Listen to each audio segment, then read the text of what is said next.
Hello, everyone, and welcome to the latest episode of the Dawn Jarvis Show. This is episode 56 of season 2, and we've been going for a whole year with at least one episode a week and on Wednesday. Fact that I'm really, really proud of. I have been focusing on entrepreneurs, creators, and leaders and talking about their journey and about how they got to where they are today and how they managed to, with everything that's going on, how they maintain their own health and well-being. My very special guest today is Noah Jarvis. Noah is a semi-professional rugby player and the creator of NGJ Rugby and the YouTube channel, which talks about analyses rugby and all things around it, all the social aspects around it. And we're really pleased to have you here today. How are you, Noah? We're in a different place today, different. I'm facing a different way in the office. How are you, Noah? I'm good, thank you. It's good to see you. So Noah's my son, so so we're together. So that's a different way to do the podcast, definitely. So what I want to talk about, Noah, is how come you started a YouTube channel? I've always been a massive rugby nut sort of thing. My dad had videotapes, and I just sort of like just became obsessed with them, started playing, and then I always wanted to know more, and so YouTube just became an avenue where I'd watch highlight videos and stuff like that, and I actually started making my own videos like that. And I'd always been a big fan of YouTubers in general, like yeah, it's just always been a part of my life, and I always thought, oh, I could give it a whirl, sort of thing, and I did, and people seem to like it and seem to enjoy it. So yeah, So tell us about NGJ Rugby. What does NGJ stand for? Noah George Jarvis, which is my name. Yeah, it's just sort of been the platform that I've talked about analyzing rugby videos, and it's just sort of been a way for me to sort of vent about certain things that I either disapprove of in rugby or approve of, and sharing information sort of thing. And I think that's the hook that gets people in this sort of like learning and that. And the internet's a great source for information and stuff like that. And so I hope I can provide that kind of service when I upload. So what's the difference between playing, because you're still playing, and commentating on rugby? Does it make a difference that you're still playing? Uh, I think when you're playing still, I think you're always trying to find an edge and trying to find out new things. And so you can sort of learn new information and can sort of change your whole perspective on things. And you get to put it into practice. Maybe that's the only difference, actually, because if you're a coach, you're always trying to learn as well. But yeah, I think it's just you have, I guess, you're in it, and it's affecting you directly, whatever information you have or don't have, and so you get that instant feedback. Whereas with like if I wasn't playing and just analyzing, I think you probably have a broader picture of what's going on, but you're not necessarily neither is good or bad. They all have their pros and cons, but it's just, I guess it's just a different perspective like that. So what would you say? So I know, because we share the same space in certain ways, that you talk about things. You talk about controversial things in rugby. You talk about the background around it, the social aspects around it, as well as you do videos about particular players, about particular positions. What is the thing that drives you, and why? Why does it drive you? Why do you choose the things that you talk about? Um, I guess it's whatever I have a passion for at the time. Like when I did the documentary on Danny Soprani, it was literally like the initial genesis of it was me thinking like, I wonder how much footage there is of Danny Cipriani out there, and stuff that I could uncover that people might not have seen, because it was 2019, and it was sort of that time where he was probably the best 10 in the league, and it was just sort of like everyone was praying for him to get into the World Cup squad, and he ultimately didn't. But it was sort of like it's whatever I'm passionate about in the moment. I've sort of got a very hyper focused when I want to do something, a very hyper focused mindset on things. But yeah, something will click. I'll hear something or I'll see something, and something will click. I'm like, all right, and then as I'm writing, I'll figure out what I feel about it. because often I don't actually know. I don't actually know what I'm going to say about it until I actually start writing. I see. And how do the people who watch on YouTube, your fans or the people that sort of like engage with your channel, sort of what influence do they have? What do they like to see? Or does that matter? Or because they always have quite a few opinions, don't they, about what you're saying? Yeah, I suppose that's good. It means I'm talking about something that's worth caring about. Hmm. I usually just go off what I feel I should talk about when I do. Hmm. Obviously, people have good suggestions, and if they have a good suggestion, I'll take it on board. Hmm. But I think if I'm not enjoying what I'm doing or passionate about what I'm doing, I'm not going to do it. So even if someone had a really good topic to talk about, unless I was in not in the mood, but sort of had something to say about it, I just wouldn't make the video for the sake of it, Hmm. which is for better or worse, but is what it is.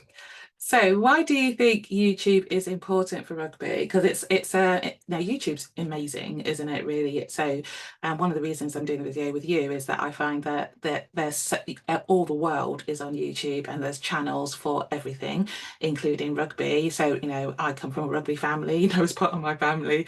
So rugby is a big part of my life. But maybe I probably wouldn't choose to watch a YouTube channel, but lots of people do, and there are lots of very successful YouTube rugby channels around. Why do you think that is, and why is it important for rugby? I think YouTube, just in general, is a massive tool for growing anything, Hmm. like in terms of just information or just awareness of it. Like it's it is probably my favorite app. It's just sort of like the way people get into things is people search them up. They'll see something and they'll be like, oh, and YouTube's one of those great things where it's like a snowball effect. So you see one thing, you want to see another thing, Hmm. and it'll just keep going and going like that.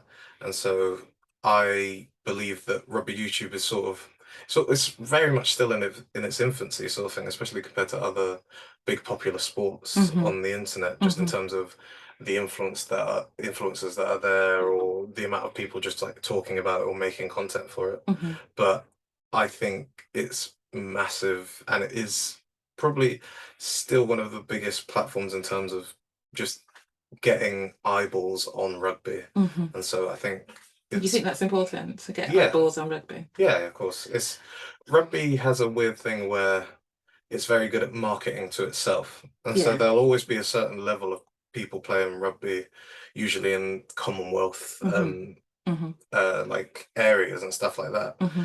But as we're seeing with especially with sevens actually, Hmm. more countries getting into it, and I think having a platform where more people can learn about it and more people can just sort of find it can only help. So do you think so we've just had the Commonwealth Games in Birmingham in the United Kingdom, you're sort of talking about YouTube being a great sort of advert for rugby to get more people in it. Do you Mm. think there's a way that rugby can widen its appeal so it could sort of like compete with football or the other bigger sports that bring lots in? I mean, rugby is quite well supported in the UK, definitely. Mm. There is appetite for it in the US, in Canada, in Commonwealth countries, like you're saying. Do you think that this is the way forward? I think you can always do more. I speak about it on my channel like briefly, but to do a whole video on it, I want to. It'll just take a lot of time because there's so many angles. But Mhm.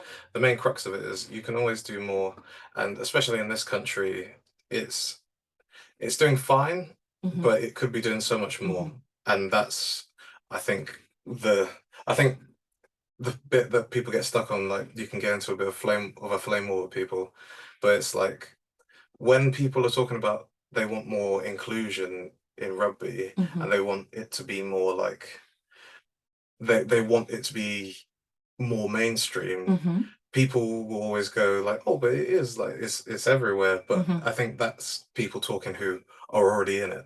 Yes. Like that, I think that's the main crux of the issue is like if you're already a rugby person, it doesn't affect you. But in terms of like Eddie Jones spoke about, like you don't see people playing touch and that in the street in like parks and that, and that's true. Yes. It's Yeah. not like Australia and New Zealand, where you see people playing a footy, as they call it, Hmm. or like just in the park sort of thing, because it's just not at that level where Hmm.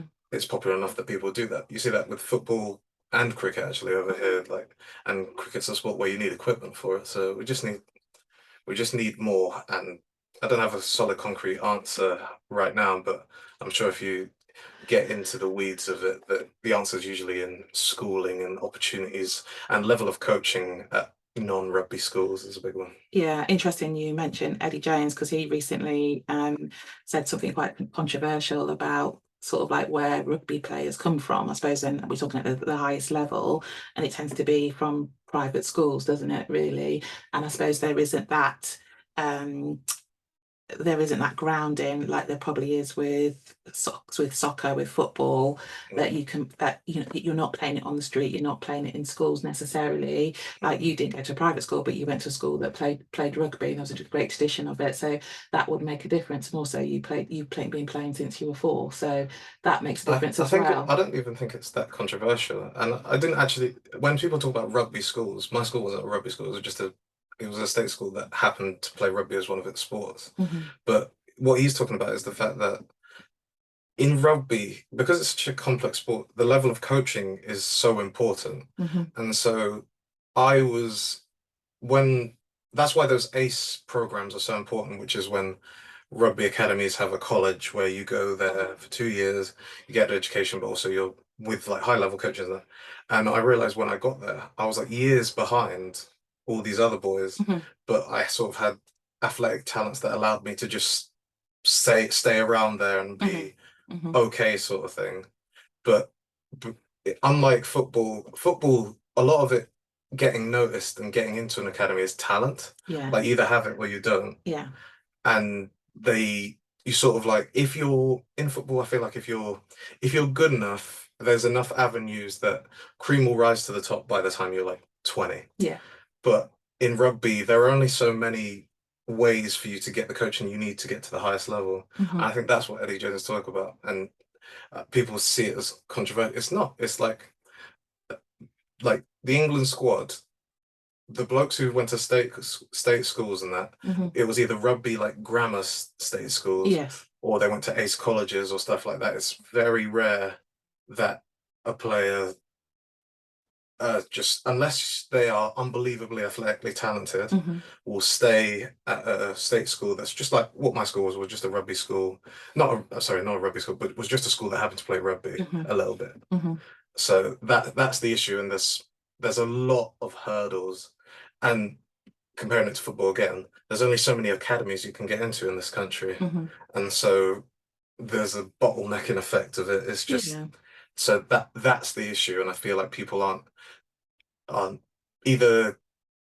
I guess they're not aware of it, the realities of it, and Mhm. there's a lot that goes into getting players to the highest level. Do you think that is for all elite sports, apart from football? To a degree, to a degree, yeah, but Yeah. it's every sport has its issues, but in rugby, I guess not classism, but like like a lot of it's luck, a lot of it's where you've grown up, like I think you need a lot of things to go in your way. I think you need yeah, your parents to support you. You need to be able to access things, and for people to support you to do that, plus the coaching, plus everything. So a mm, lot of things have to go yeah. in I've your been way. very lucky that people have been very nice to me, Hmm. and a lot of people have put in a lot of effort over my life, Hmm. and so yeah, I feel like the work when we talk about making rugby like more inclusive to more people, I Hmm. think it's just removing Hmm. a lot of the hurdles that you have to get to for people to get to the highest potential they can get to, and so less people are falling through the cracks. Love that, love that.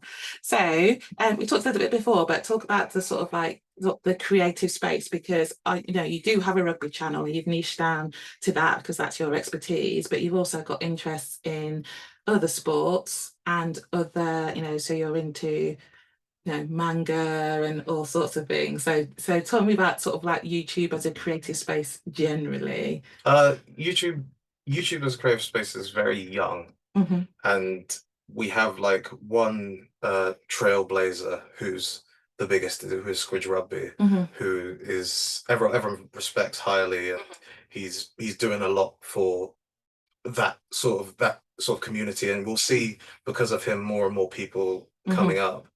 But it's still very very young in terms of the content that's created. Like video essays is probably the easiest one to do on a low budget sort of thing. But you Is that see, what you do? yes, Okay. and you see other sports and the content they can make and stuff like that. We are still, I think part of it's to do with the sport as well, because I've had ideas to like do videos about like certain statistics and like could you Moneyball Rugby, which Moneyball was a movie about baseball where they did everything on budget, and it was sort of like using statistics and certain people to get certain outputs out of certain people Sure you for a could. less. But no, you definitely could, but to do it you'd need a lot of resources, and also rugby is behind a lot on stats and stuff like that. Okay. They do them, but it's not free. It's not like basketball or Yeah. football where it's free to the public to see, and Yeah. that's all that. Yeah. There's a lot of, you'd have to like pay or do whatever to You have to learn be these well things. resourced and Indeed. determined Yeah. to do it. So Yeah. it's sort of like we've got a lot of content that is good, and we've got a lot of good people. It's just sort of like still very in its infancy, Okay. and Is it's that a got a good lot. thing? It's good if you want to get into it. Yeah. It means there's Low bar. They call it low barrier to entry. no. They do. They do. There's a low bar. It's not a low bar. It's a low barrier because you have to be good, don't you? Because I think that's the thing Yeah. about any YouTube channel. You know, I've got a YouTube channel, but you know, it's easy to, you know, so like, you know, I teach younger people about that. If you want to do some creative stuff, it's an easy way to do it. You just literally need a Google account. I think the thing is, it's not crowded. No, it's not like football YouTube. It's not like basketball YouTube. Yeah. It's not like American football YouTube. Yeah. It's very new, and if you're good, you'll get noticed. Yeah. And it will happen quickly. Do you think that's affected? I'm not saying you're not good, because you are, obviously. No, it's definitely accelerated. Yeah. Like I don't upload often at all. Yeah. But there's still a hunger. Yeah. For that. My content. Yeah. And I always feel guilty that I haven't been able to like produce as much as I should, because the people who follow me are very loyal, and I really appreciate them.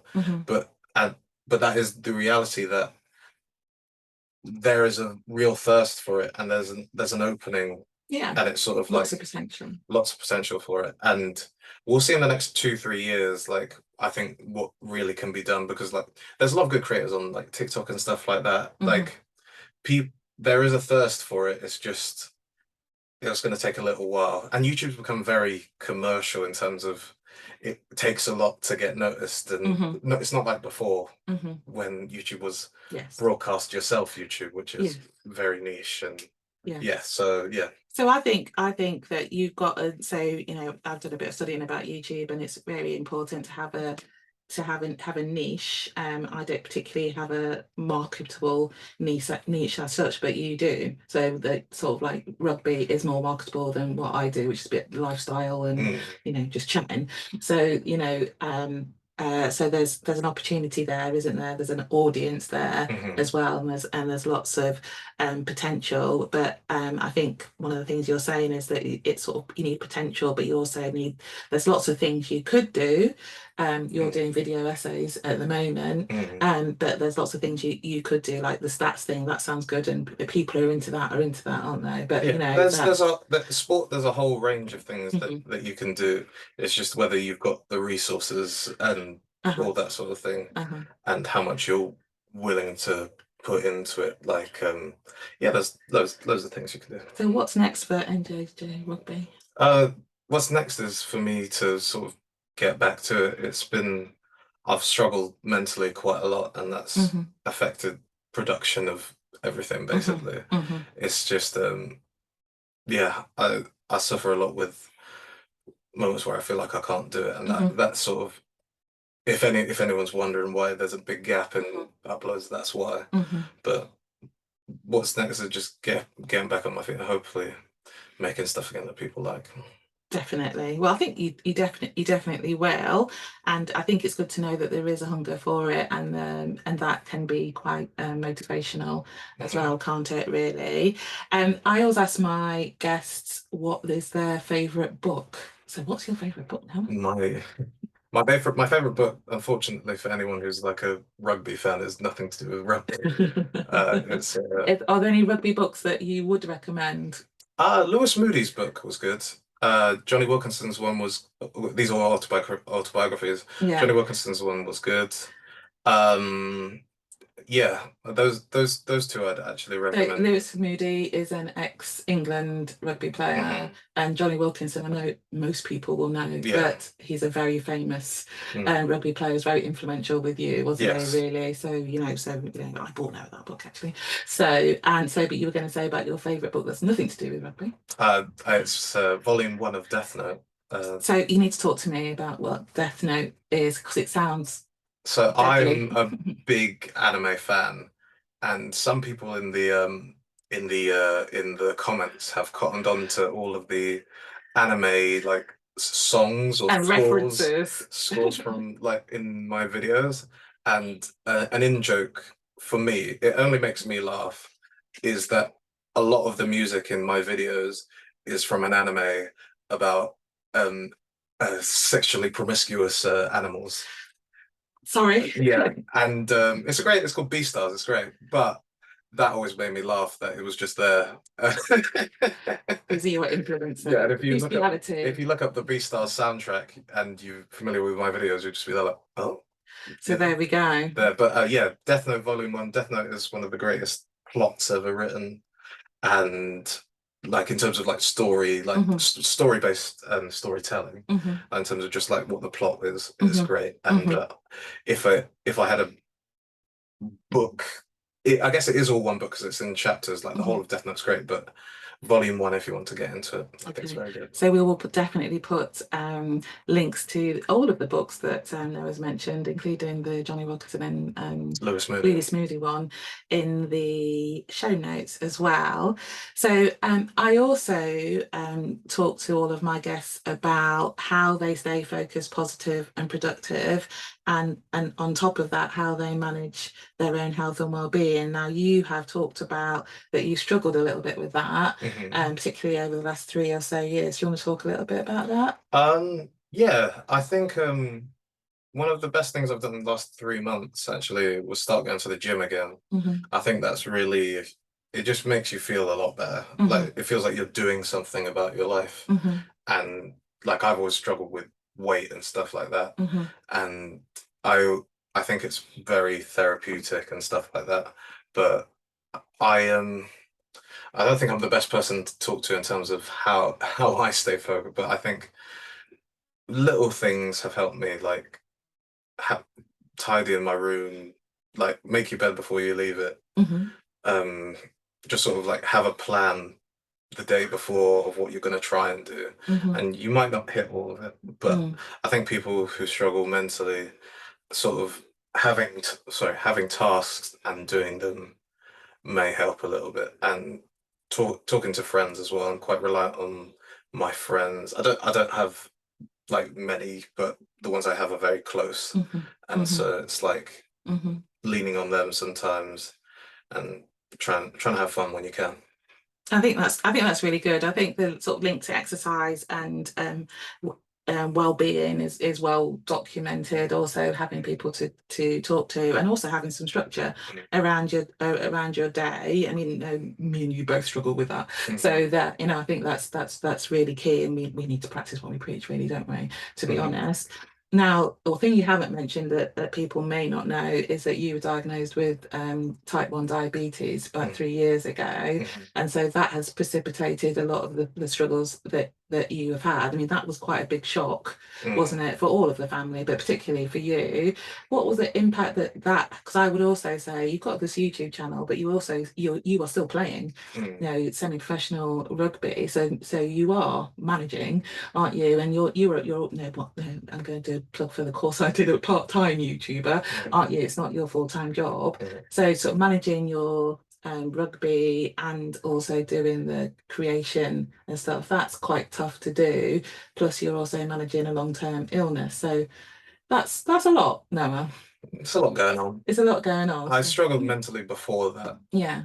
Anyway, but yeah, it's difficult, but I always think of it like it's just inconvenient. If I was in when I when I was diagnosed, I almost died, and if I always think if I was in like another country, I might have died, and so it's just sort of like you're here, you're alive, this is what it is, and initially after I was diagnosed, because I was very weak, and so that affected rugby a bit, and I found that very annoying because I I wasn't as strong, and so it affected my game and all that sort of thing.